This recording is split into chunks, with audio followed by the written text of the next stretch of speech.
आप जब भी बोलते हो मेरे शरीर में कोई शक्ति घुस गई, मुझे परेशान कर रही है, मुझे ऐसे हो रहा है वैसे हो रहा है, इस आदमी को कभी एक बार भी हंसते नहीं देखा। ये 1.5 महीने से यहाँ बैठा है। ऐसा मूर्ख है, वो सोचता है कि मैं गुरु से ये पूछ लूँ न मैं वो पूछ लूँ। पूछना बाद में, थोड़ा हंसते तो रे भाई, थोड़ा हंस तो सही। तुझे एक बार हंसते नहीं देखा। और क्या फर्क पड़ता है जब आप ऐसे उदास बैठे रहते हो, आपके अंदर कॉर्टिसॉल प्रोड्यूस होना शुरू हो जाता है।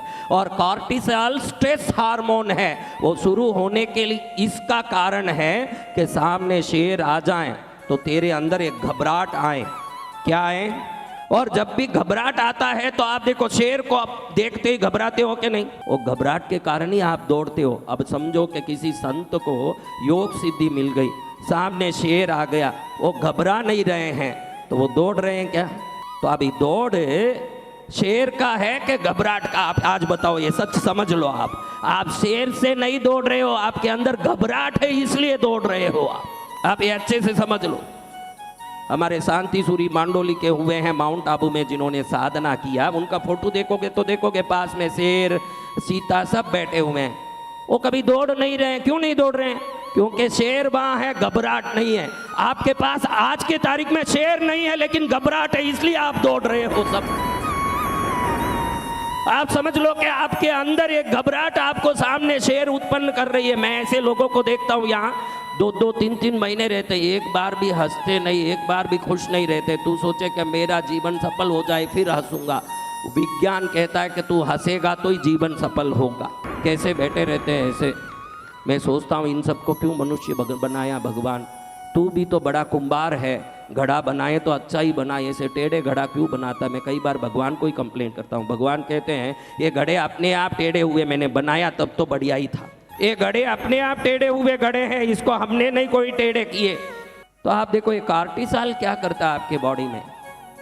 अगर आपको कोई घबराहट का काम हो जाता है, समझो बैंक में गए हो आप, बैंक से पैसा लेके निकले हो 12,000 रुपया, रास्ते में चल रहे हो, कोई भी छीन लिया, तुरंत आपको छीन रहा, घबराहट आता है ना, उस समय में आपके अंदर कॉर्टिसॉल का उत्पत्ति होता है। वो क्या करता है, उस घबराहट को पूरा करने के लिए आपके अंदर एक स्ट्रेस को डालता है। वो स्ट्रेस आपको दुड़वा के उससे पैसा छीनने की ताकत देता है। लेकिन ये स्ट्रेस हार्मोन जिस कारण से उत्पन्न हुआ है, इस कारण को आप पूर्ण नहीं करो, खाली दुखी होते रहो, तो ये धीरे धीरे अंदर घुस के डिप्रेशन को, माइंड के टेंशन को, अंदर के शरीर के अंगों को नुकसान पहुंचाना, हृदय में कई प्रकार की बीमारी डालना, विकास को रोकना, ऐसे मेंटली फिजिकली ट्रबल देता है। फिर इसके अंदर से निकलने वाले वाइब्रेशन आपके जीवन में जो शुभ होना है उसको रोकता है। ये 2 काम करता है कॉर्टिसॉल। कॉर्टिसॉल फिजिकली ट्रबल करता है आपको। कैसे? आपके शरीर में रोग उत्पन्न करता है, आपको बिल्कुल सुस्त बना देता है। ये कॉर्टिसॉल को खत्म नहीं किए, कई वर्षों तक अगर अंदर पड़ा है तो वो धीरे धीरे पागल भी होता है। और ये कॉर्टिसॉल जब अंदर उत्पन्न हो जाता है तो आपके वाइब्रेशन की फ्रीक्वेंसी का रेशियो बदल जाता है। जिससे समृद्धि को खींचना था वो तरंग बदल के दरिद्रता को खींचना, दुख को खींचना, परेशानियों को खींचना आप शुरू करते हो। तो आज का विज्ञान कहता है कि अगर आप हर हालत में हंस सकते हो, हर हालत में खुश रह सकते हो, तो आपके शरीर से एंडोर्फिन्स क्रिएट होना शुरू करते हैं। क्या चीजें? ये 2 चीजें याद रख लो। आप पढ़े हो कि नहीं पढ़े जाने दो, कोई पढ़ने की जरूरत नहीं है, हम डॉक्टर बनने की जरूरत नहीं है। आपके अंदर एंडोर्फिन्स क्रिएट होते हैं तो आप सदा सुख और समृद्धि को खींचने की तरंग की रेशियो रखते हो। आपके अंदर कॉर्टिसॉल क्रिएट हो रहा है तो दरिद्रता, दुख, नुकसान को खींचने की ताकत रखते हो। आपको क्या चाहिए? भैरव पुराण का पूरा सार यही है कि आप भैरव की तरह वीर, धीर और गंभीर रहो कि एंडोर्फिन क्रिएट हो आपके जीवन में। पूरा पुराण का सार यही है। ये बच्चा बोलता है I am in depression, I am from Assam.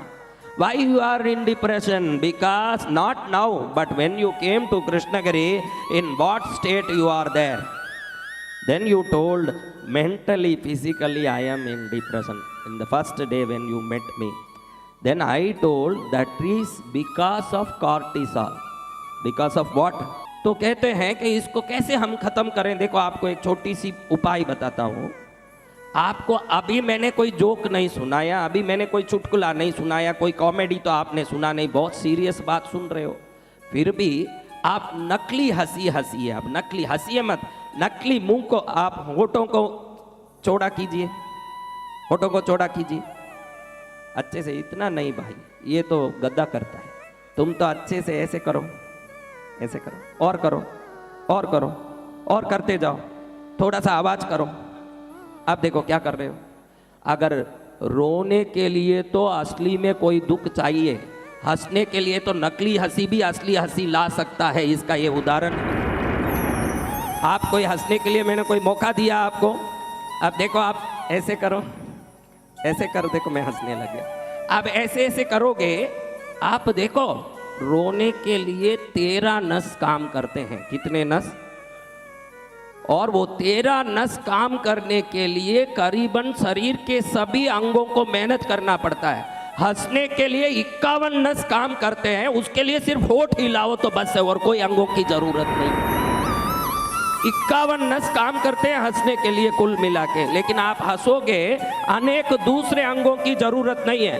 रोना हो तो हृदय में भार चाहिए, वैसे नहीं रो सकते हो। हृदय पहले भारी होता है, हाथ पैर ढीला पड़ता है, शरीर कमजोर होता है, बुद्धि एकदम सूखता है, मन एकदम दुखी होता है। इतने सारे होने के बाद रोना आता है, और हंसने के लिए कुछ नहीं, खाली होठ ऐसे करो, देखो।